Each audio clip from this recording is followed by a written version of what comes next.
suis Edgar Kwadio Quintonou, enseignant inspecteur à la retraite, ancien footballeur, capitaine de l'AUC et j'ai fait un bref passage à la SEC d'Abidjan de Fulone. Actuellement, je suis le président de l'EFEC, l'école de foot Edgar Kwadio Quintonou. Cette école est créée depuis 1998. Nous sommes AFAF, une association affiliée à la FIF. Actuellement, nos enfants jouent avec l'équipe de Dabakala en district. Je leur ai fait un briefing de Yaoundé. C'est une référence au niveau de la Côte d'Ivoire. Et je leur ai dit qu'ils auront la chance d'avoir un terrain de Yaoundé qui a une pelouse synthétique avec vraiment un cadre idéal.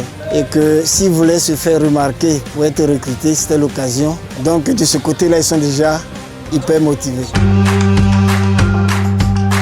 C'est le problème au niveau de la gestion du football. Quand vous vous engagez, bon, les gens vous laissent faire. Parce qu'ils se disent, bon, on t'a pas envoyé. Donc c'est dur, c'est très dur d'avoir les moyens. Mais on s'arrange à faire le minimum. Mais l'idéal serait d'avoir des soutiens pour qu'on puisse représenter le quartier de façon valable à Yaoundé. Une équipe de football a besoin de soutien des spectateurs. Nous avons la chance d'avoir seulement 3 clubs au niveau d'Angniansou qui vont participer à ce célèbre championnat. Donc je lance un appel à tous ces footballeurs, anciens footballeurs, qu'ils viennent soutenir cette équipe qui va représenter dignement le quartier d'Angniansou. On ne peut que remercier M. le maire avec son programme Boaké Nouveau. Grâce à lui, le célèbre championnat Yaoundé va revivre. Et ce championnat va revivre dans des conditions meilleures que celles des années passées. Vraiment, on lui dit beaucoup merci. Merci parce que non seulement il va mettre en marche ce tournoi, mais il a fait don d'un jeu de maillot complet, maillot short bas, aux 28 équipes. Et les équipements, ça coûte vraiment cher. Cet acte qu'il a posé là, c'est vraiment un acte noble. Et ce qu'on peut demander au bon Dieu, c'est qu'il accomplisse sa mission et qu'il lui donne la force pour que tout ce qu'il entreprenne, pour que Boaké redevienne le Boaké qu'on a connu. Déjà, on est à un stade où ce Boaké là, je sais que ça fait des jaloux, mais ça dépasse déjà le Boaké que nous on a connu quand on était beaucoup plus jeunes.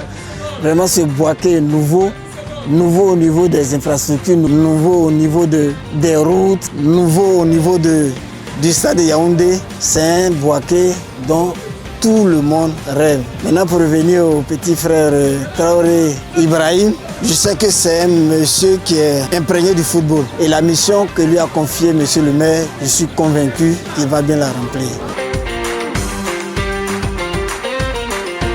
Bon, présentement, mes joueurs vraiment sont contents. On a parlé un peu de la compétition aux enfants. Ils sont tellement contents qu'ils préparent vraiment bien la compétition. C'est vrai, les autres viennent, ils vont vouloir aussi remporter. Mais nous aussi, on se prépare pour ça. Et puis, connaissant mes enfants, on va vous faire plaisir. Et puis, vraiment que la population vraiment d'Angniansou soit aussi là. Parce que, vous voyez, il y a plusieurs quartiers. Eux aussi vont être présents. Donc vous voyez, c'est comme un défi. Même au niveau de nos quartiers, c'est un défi aussi. Parce que les autres quartiers, eux aussi vont, donc on demande vraiment à notre population d'être là pour nous soutenir. Et puis vraiment, on va faire plaisir. Je suis Djek Elabio Israël, étudiant en sociologie et anthropologie niveau licence 3. Je suis le capitaine de l'EFEC Boaké. Nous suivons une très bonne préparation avec notre coach. Tous ceux qui supportent l'EFEC, eh bien laissez-moi vous dire qu'au bout de l'effort, il y a toujours une récompense et nous allons relever ce défi. Attendez voir nous.